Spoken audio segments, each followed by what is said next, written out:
రాష్ట్ర ముఖ్యమంత్రి వర్యులు శ్రీ నారా చంద్రబాబు నాయుడు గారు ఏం మాట్లాడుతున్నారో ఒక్కసారి ఈ వీడియో చూడండి. తల్లిని గౌరవించలేని వ్యక్తి నేను ఈ రోజు పెట్టాను. తల్లికి వందనం పెట్టింది. పిల్లల్లో శాశ్వతంగా తల్లులంటే గౌరవం ఉండాలని ఎంత పెద్దయినా తల్లి తల్లి బిడ్డ బిడ్డే. అవునా కాదమ్మా? మరి తల్లికి వందనం పథకం ద్వారా తల్లులకు గౌరవం ఇచ్చానని చెప్పి నారా చంద్రబాబు నాయుడు గారు చెప్తున్నారు. మరి చంద్రబాబు నాయుడు గారు ఆ పథకానికి రూపకర్త అమ్మఒడి పథకాన్ని ప్రవేశపెట్టినటువంటి జగన్మోహన్ రెడ్డి గారు కదా. సరే, ఆ సంగతి పక్కన పెడదాం. మరి తల్లికి వందనం పథకం అంటూ మీరు అధికారంలోకి వచ్చినటువంటి మొదటి ఏడాది తల్లికి వందనాన్ని ఎగ్గొట్టారు. మరి మీరు మొదటి ఏడాది లక్షలాది మంది తల్లులకు గౌరవం ఇవ్వలేదనుకోవాలా? అంతేకాదు, జగన్మోహన్ రెడ్డి గారు అధికారంలో ఉన్నప్పుడు జగనన్న చేయూత, జగనన్న ఆసరా, జగనన్న తోడు లాంటి పథకాలతో ఎంతో మంది పేద మహిళలకు అండగా నిలబడ్డారు. మరి ఇప్పుడు మీరు ఆ పథకాలను అమలు చేయడం లేదు, మరి మీరు గౌరవం ఇవ్వడం లేదు మహిళలకు అనుకోవాలా? అంతేకాకుండా మీరు అధికారంలోకి వస్తే మహిళలకు చేస్తామన్నటువంటి పథకాలు అనేకం మీరు మేనిఫెస్టోలో పెట్టారు. 3 లక్షల రూపాయల నుంచి 10 లక్షల వరకు డ్వాక్రా మహిళలకు వడ్డీ లేని రుణాలు ఇస్తానన్నారు. మరి ఇప్పుడు 10 లక్షల రూపాయలను వడ్డీ లేని రుణాలుగా ఇవ్వడం లేదు కదా.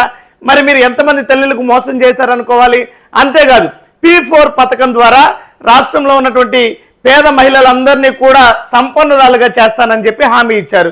మరి ఎంతమంది తల్లులకు మహిళలకు మోసం చేశారనుకోవాలి? అంతేకాదు, సుప్రీంకోర్టు తీర్పు ప్రకారం అంగన్వాడీ కార్యకర్తలందరికీ కూడా అధికారంలోకి వస్తానే గ్రాట్యుటీ చెల్లిస్తాం, వేతనాలను పెంచుతామంటున్నారు. ఇప్పుడు మీరు వేతనాలు పెంచడం లేదు, ఇచ్చిన మాట తప్పారని అంగన్వాడీ మహిళలంతా కూడా రోడ్డు బాట పట్టారు. మరి మీరు ఎంతమంది మహిళల్ని మోసం చేశారనుకోవాలి? ఈ రకంగా అంతేకాదు, ఉద్యోగాలు చేసేటువంటి మహిళలకు రాష్ట్ర వ్యాప్తంగా హాస్టల్ వసతి కల్పిస్తానన్నారు. హాస్టల్ వసతి కల్పించలేదు కదా. మరి ఈ రకంగా మీరు ఎంతమంది మహిళల్ని మోసం చేశారనుకోవాలి? అంతేకాదు, ఊరూరా ప్రతి నియోజకవర్గంలో తిరుగుతూ కళలకు రెక్కలు అనేటువంటి పథకం ద్వారా రాష్ట్ర వ్యాప్తంగా యువ మహిళలకు రుణాలు కల్పిస్తామని చెప్పారు. ఇంతవరకు ఆ కళల రెక్కల పథకం ద్వారా ఒక్క మహిళ కన్నా రుణాలను ప్రభుత్వం కల్పించిందా? లేదు కదా. ఈ రకంగా మహిళల్ని మోసం చేసినట్టే కదా. అంతెందుకు, పండుగ కానుకల్ని పెళ్లి కానుకల్ని పునరుద్ధరిస్తామన్నారు. 2 ఏళ్లుగా ఎన్ని పండుగలు వెళ్ళాయి? 2 ఏళ్లుగా రాష్ట్రంలో ఎన్ని జంటలు పెళ్లి చేసుకున్నాయి? మరి పండుగ కానుకలు లేవు, పెళ్లి కానుకలు లేవు. ఈ రకంగా మీరు మహిళల్ని పూర్తిగా నమ్మించి మోసం చేసినట్లు కాదా?